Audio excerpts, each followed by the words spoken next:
सिर्फ 2024 में ही 15,547 crore UPI transaction amount में देखा जाए तो ये लगभग 230 लाख करोड़ रुपए के यूपीआई ट्रांजैक्शन है, और वो भी सिर्फ 2024 के अंदर ही। ये दुनिया की नजर में इतनी बड़ी अमाउंट है कि आप सोचो पूरे पाकिस्तान के ऊपर 11.67 लाख करोड़ रुपए का कर्जा है, और हमारे देश में 223 लाख करोड़ रुपए यहाँ से वहां यूपीआई के द्वारा भेजे जा रहे हैं। और इसी के साथ में पूरे भारत में 2024 में 15.3 करोड़ स्मार्टफोन्स बेचे गए हैं, और इसी के साथ में कंप्यूटर, डेस्कटॉप, नेटबुक और इसके जैसे डिवाइसेस ऑलमोस्ट 1.44 करोड़ बेचे गए हैं। ये सच में दुनिया की नजर में इतनी बड़ी अमाउंट है कि आप सोच पाओगे पूरे जापान देश की कुल आबादी 12.3 करोड़ लोगों की है, और हमारे देश में 15.3 करोड़ स्मार्टफोन सिर्फ साल भर में बेचे जा रहे हैं। और देखते ही देखते अपना भारत देश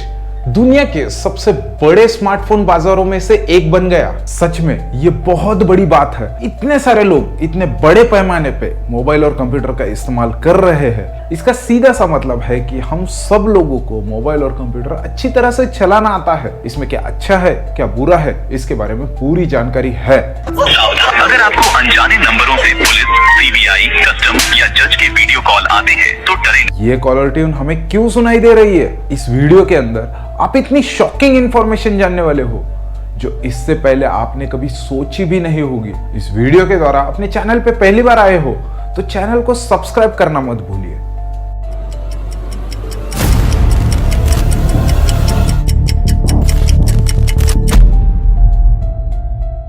1995 से लेके अब तक मोबाइल फोन के यूजर्स की संख्या साल दर साल बढ़ती ही जा रही है, और अभी भी हम में से हर एक के पास एटलीस्ट एक तो स्मार्टफोन है। स्मार्टफोन अभी सिर्फ कॉलिंग करने के लिए ही सीमित नहीं रहा है। इसमें से बहुत सारे काम किए जाते हैं। कैलकुलेशन करना, कहीं जाने की प्लानिंग करना, इंटरनेट से जानकारी जुटाना और बैंक के द्वारा यहाँ से वहां पैसे भेजना। हाँ, बराबर। भारत में यूपीआई मतलब यूनिफाइड पेमेंट इंटरफेस की शुरुआत 11 अप्रैल 2016 को हुई थी। ये टेक्नोलॉजी एनसीपीआई मतलब भारतीय राष्ट्रीय भुगतान निगम, आरबीआई मतलब reserve bank of India, IBA मतलब भारतीय बैंक संघ, इन सब के कॉम्बिनेशन से चलती है। इनका उद्देश्य यूपीआई से इमीडिएटली पेमेंट ट्रांसफर करना और इसे इजी एंड सुरक्षित बनाना था, क्योंकि इससे डिजिटल पेमेंट ट्रांसफर और अच्छी अर्थव्यवस्था की दिशा में प्रगति हो सके, और इसके यूजर्स को सिर्फ वर्चुअल पेमेंट एड्रेस के माध्यम से बैंक की कुछ भी एडिशनल इंफॉर्मेशन न डालते हुए तुरंत पैसे भेजने की सुविधा मिली। इससे न केवल लेनदेन की प्रक्रिया सरल हुई बल्कि सुरक्षा में भी ग्रोथ दिखाई दे रही है, और ये देश की आर्थिक संरचना में महत्वपूर्ण योगदान दे रही है। और इसकी सफलता देखकर ये सिस्टम अंतरराष्ट्रीय स्तर पर भी अपनाई जा रही है, जैसे Bhutan, France, Mauritius, Nepal, Singapore, Sri Lanka, United Arab यहाँ पर लागू हो चुकी है, और उसके साथ में Oman, Qatar, Malaysia, New Zealand, Ghana, Colombia, Zimbabwe and Maldives, इन देशों में भी इसकी शुरुआत होने वाली है। ऐसा देखकर लगता है कि भारत में डिजिटल पेमेंट में क्रांतिकारी बदलाव देखने को मिल रहे हैं, और ये ट्रांजैक्शन की संख्या दिन ब दिन बढ़ती ही जा रही है। जैसे अक्टूबर 2024 में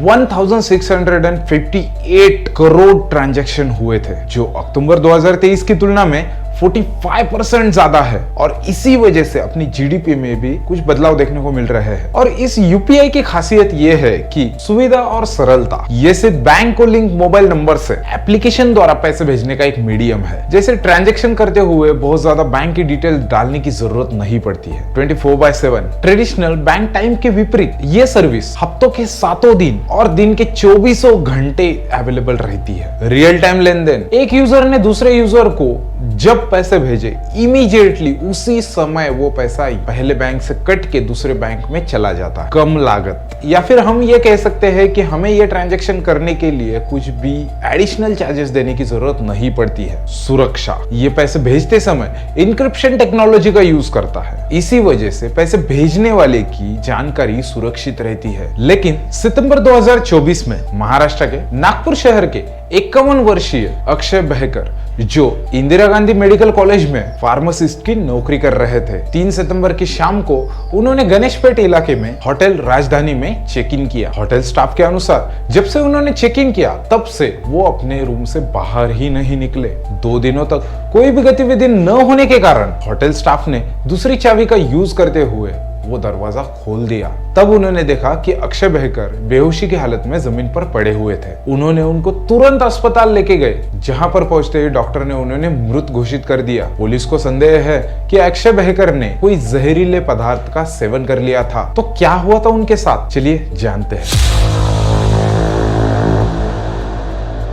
कुछ लोगों ने उन्हें विदेशी मुद्रा मतलब फॉरेक्स फंड में इन्वेस्ट करने के लिए सजेशन दिया था। इसमें बहुत ज्यादा प्रॉफिट होगा, ये झांसा देकर उन्होंने एक फर्जी ऐप में अक्षय को बहुत ज्यादा पैसे इन्वेस्ट करने के लिए मजबूर किया। अक्षय ने उस एप्लीकेशन के अंदर लगभग 60 लाख रुपए की इन्वेस्टमेंट कर ली थी, और वो भी सिर्फ 3 महीने के अंदर अंदर। और उसके बाद में उन लोगों ने अक्षय से संपर्क ही बंद कर दिया था। इस धोखाधड़ी से मानसिक रूप से परेशान होकर अक्षय ने ये कदम उठाया था। उन्होंने उस समय 4 पेज का एक सुसाइड नोट भी लिखा था, जिसमें उन्होंने ये सारी चीजें लिखी थी। ये सिर्फ एक केस नहीं है। फरीदाबाद हरियाणा अगस्त 2024, मऊगंज मध्य प्रदेश जनवरी 2025, और ऐसे ही न जाने कितने सारे लोगों ने आत्महत्या कर ली है। और सिर्फ 2024 में ही national cyber crime reporting portal पर लगभग 12 लाख ऑनलाइन फ्रॉड केसेस दर्ज हुए हैं। ये बात ऑनलाइन दर्ज किए गए हुए केसेस की है, लेकिन न जाने कितने सारे लोगों के साथ इस टाइप का धोखा हो रहा है। तो ऐसा क्यों हो रहा है? हमारे देश में तो एजुकेशन का स्तर अच्छा खासा है, जैसे कि हमने देखा इतने सारे लोगों को मोबाइल और कंप्यूटर यूज करना आता है, पैसे भेजना आता है, लेकिन फिर भी ऐसा क्यों? 2011 की जनगणना के अनुसार देश की साक्षरता का दर 74.04 था, जिसमें पुरुषों की साक्षरता 82.14 और महिलाओं की साक्षरता 65.46% थी। 2024 के अनुमानित आंकड़ों अनुसार केरल राज्य की साक्षरता 96.2% है, जो देश में सभी राज्य की तुलना में सबसे ज्यादा है। इतने सारे लोग एजुकेटेड होते हुए भी ऐसा क्यों हो रहा है? रिसर्च के दौरान बहुत अलग अलग रीजंस मेरे सामने आए, लेकिन उनमें से कुछ कॉमन रीजंस है जो इस वीडियो के दौरान मैं आपसे डिस्कस करने वाला हूँ। एक बार मैं एक ऑफिस में गया था। उस ड्यूरेशन में उस व्यक्ति का इंतजार करते हुए मैं वेटिंग रूम में बैठा था। उस वक्त मेरे सामने एक शख्स बैठे थे। जब मैं मेरे फोन के ऊपर कुछ देख रहा था, उस वक्त वो व्यक्ति मुझे देख रहे थे। उस वक्त उन्होंने मुझे पूछा कि आपका फोन कौन सा है? तो मैंने मेरे फोन के बारे में कुछ जानकारी बताई। तो उन्होंने उनका आईफोन निकाला और मुझे कहा कि मैं 6 साल से यही फोन यूज कर रहा हूँ और मुझे अभी इसकी आदत सी हो चुकी है। मुझे दूसरा फोन इस्तेमाल करने की इच्छा भी नहीं होती है। मुझे बहुत अच्छा लगा अब उनके फोन के प्रति उनका कॉन्फिडेंस। ऐसे ही बात करते वक्त उस व्यक्ति ने मुझे उनके फोन के अंदर कुछ सेटिंग करने के लिए कहा। जब मैंने उनका फोन लिया और वो सेटिंग करने लगा, उस ड्यूरेशन में मुझे इंटरनेट के ऊपर कुछ जानकारी जानने की जरूरत पड़ी। उसकी वजह से मैंने उनके फोन का ब्राउजर ओपन किया। ब्राउजर ओपन करते ही मुझे ब्राउजर का इंट्रोडक्शन टूर दिखाई दिया। मतलब कि जैसे हम पहली बार फोन के अंदर कोई ब्राउजर ओपन करते हैं तो जैसे हमें डायरेक्शन, यहाँ पर ये बटन है, यहाँ पर ये ऑप्शन है, ऐसे जानकारी दी जाती है, वैसी जानकारी मुझे वो फोन दे रहा था। और फोन की हालत देखते हुए मैं ये समझ पा रहा था कि ये फोन बहुत ही पुराना है और उसके अंदर वो एप्लीकेशन नया अपडेट भी नहीं किया गया है। तो इसका जाहिर सा मतलब यही था कि इस फोन के अंदर कभी भी उनका ब्राउजर ओपन नहीं किया गया था। तो अभी समझिएगा इस बात को कि वो व्यक्ति 6 साल से वही फोन यूज कर रहे हैं, लेकिन उन्होंने उसका ब्राउजर अभी तक ओपन नहीं किया है। तो एक बात समझिएगा, इतने सालों से फोन यूज करते हुए भी उनको इंटरनेट ओपन करने की जरूरत भी नहीं पड़ी। इसके अलावा उनके फोन में कोई दूसरा ब्राउजर भी नहीं था। और हमारे देश में ये सिर्फ एक व्यक्ति की कहानी नहीं है। एजुकेशन का स्तर हमारे देश में तो बहुत ही ज्यादा बढ़ रहा है। जैसे कि 100 में से 74 लोग एजुकेटेड है, लेकिन एक काला सच ये भी है कि हमारे देश में डिजिटल साक्षरता का दर बहुत ही कम है। दृष्टि.com के हिसाब से वे लगभग 37%, मतलब 100 में से सिर्फ 37 लोग ही डिजिटली एजुकेटेड है। ये बहुत ही शॉकिंग बात है। डिजिटल साक्षरता का अर्थ उन कौशल और क्षमताओं के ग्रुप से है जो व्यक्तियों को डिजिटल उपकरणों को और प्रौद्योगिकियों का प्रभावी और सुरक्षित रूप से उपयोग करने में सक्षम बनाता है। जिसके कुछ पैरामीटर्स है, उससे हम समझ पाएंगे कि कौन डिजिटल एजुकेटेड है और कौन नहीं है। जैसे कि उसमें सबसे पहला पॉइंट आता है सूचना तक पहुंच और प्रबंध। इंटरनेट का यूज करते हुए इंफॉर्मेशन ढूंढना, उसका कंपैरिजन करना और उसे समझना, इसकी क्षमता। संचार कौशल्य, ईमेल, सोशल मीडिया और अन्य डिजिटल प्लेटफॉर्म के माध्यम से प्रभावी ढंग से संवाद करना। सृजनात्मकता, डिजिटल उपकरणों का उपयोग करके नई सामग्री जैसे टेक्स्ट, ऑडियो, वीडियो और ग्राफिक बनाना। सुरक्षा और नैतिकता, ऑनलाइन सुरक्षा उपयोगों को समझना, साइबर खतरों से बचाव करना और डिजिटल दुनिया में नैतिक व्यवहार अपनाना। ये सारे पैरामीटर्स को सामने रखते हुए आप ये कह पाओगे कि कोई व्यक्ति डिजिटली एजुकेटेड है या नहीं। डिजिटल साक्षरता आज के टेक्निकल युग में आवश्यक है, क्योंकि यह शिक्षा, रोजगार, स्वास्थ्य सेवाएं और सरकारी योजना तक पहुंचकर उसे सरल और सुलभ बनाता है। भारत में डिजिटल साक्षरता को बढ़ावा देने के लिए बहुत सारी एक्टिविटीज की जा रही है। जैसे रिसेंटली प्रधानमंत्री ने ग्रामीण डिजिटल साक्षरता अभियान PMG दिशा को शुरू किया है, जिसका उद्देश्य ग्रामीण क्षेत्रों में नागरिकों को डिजिटल रूप से सक्षम बनाना है। इस योजना के तहत प्रत्येक पात्र ग्रामीण परिवार से एक सदस्य को डिजिटल उपकरणों के उपयोग, इंटरनेट ब्राउजिंग, ईमेल, संचार, सरकारी सेवाओं तक पहुंच और डिजिटल पैसे लेन देन, इसके ऊपर ट्रेनिंग दी जाती है। इसका लक्ष्य ग्रामीण नागरिकों को सूचना प्रौद्योगिकी और संबंधित अनुप्रयोगों का उपयोग करने में सक्षम बनाना है, ताकि वे राष्ट्र निर्माण की प्रक्रिया में सक्रिय रूप से भाग ले सके। इस योजना के बारे में अधिक जानकारी के लिए मैंने डिस्क्रिप्शन में लिंक दे दी है। आगे जाने से पहले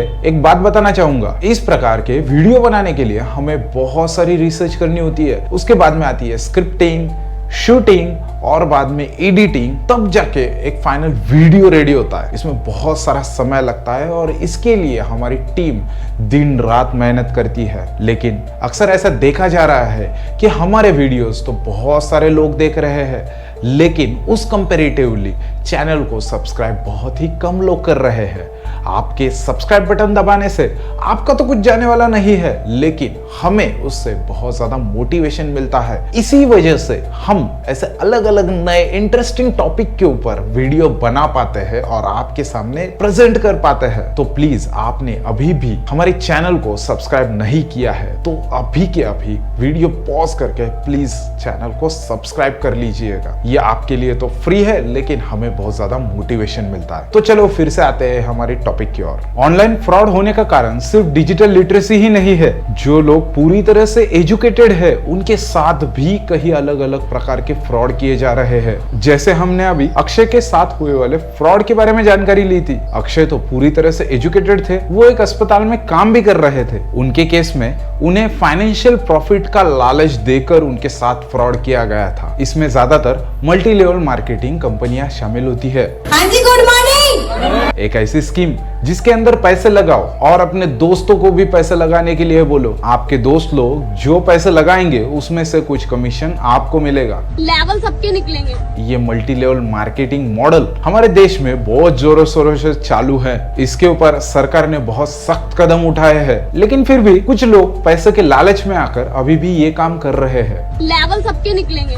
भारत में मल्टी लेवल मार्केटिंग मतलब MLM और डायरेक्ट सेलिंग को विनियमित करने के लिए सरकार ने कई नियम और दिशा निर्देश स्थापित किए हैं, ताकि उपभोक्ताओं को मतलब कंज्यूमर को और विक्रेताओं के हित की रक्षा हो सके। इसमें से कुछ प्रमुख नियम और दिशा निर्देश। पहले तो आता है उपभोक्ता संरक्षण नियम 2021। ये नियम 28 दिसंबर 2021 को लागू हुआ था, जिसका उद्देश्य डायरेक्ट सेलिंग इंडस्ट्रीज में पारदर्शिता लाना था और उसमें कंज्यूमर के अधिकारों को सुनिश्चित करना था। इन नियमों के तहत डायरेक्ट सेलिंग कंपनियों को भारतीय कंपनी अधिनियम 2023 के तहत रजिस्टर्ड करना अनिवार्य है और उन्हें यह सुनिश्चित करना होगा कि वे कोई भी मल्टी लेवल मार्केटिंग या फिर पिरामिड स्कीम या फिर मनी सर्कुलेशन में शामिल नहीं है। साथ ही में कंपनी को अपने विक्रेताओं के साथ निष्पक्ष तरीके से पारदर्शी समझौता करना होगा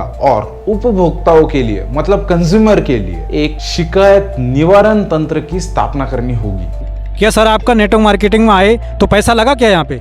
सर जी पैसा तो लगता है लेकिन हमें उतने का सामान मिल जाता है सर जी। और ऐसी कौन सी जगह जिस जगह पैसे नहीं लगते हैं। हाँ, हमें नेटवर्क में पैसा लगा, हमें सामान मिला, एग्रीमेंट मिला सर जी। और क्या चाहिए सर जी, फिर पैसा कहाँ लगा, हमें तो सामान मिल गया उतने का। दूसरा, उपभोक्ता संरक्षण अधिनियम 2019। इस अधिनियम में ई कॉमर्स और डायरेक्ट सेलिंग को कानूनी दायरे में लाया गया है, जिससे उपभोक्ताओं के अधिकारों की रक्षा की जा सके। अधिनियम के तहत दोषपूर्ण उत्पादों या सेवाओं के लिए उत्पाद दायित्व प्रावधान शामिल किया गया है, जिससे उपभोक्ता मुआवजे का दावा कर सकता है। डायरेक्ट सेलिंग के लिए दिशा निर्देश 2016। 12 दिसंबर 2016 को भारत ने डायरेक्ट सेलिंग और MLM के लिए दिशा निर्देश जारी किया। इन्होंने कंपनियों को उपभोक्ता मामले के विभाग में एक उपक्रम प्रस्तुत करना, विक्रेताओं के साथ लिखित समझौता करना और उपभोक्ता के लिए रद्द करने या वापसी की नीति शामिल है। साथ ही में कंपनी को यह सुनिश्चित करना होगा कि वे पिरामिड स्कीम या मनी रोटेशन में शामिल नहीं है। और ऐसे भी बहुत सारे कानून नियम है। इतने सारे कानून व्यवस्था के बाद भी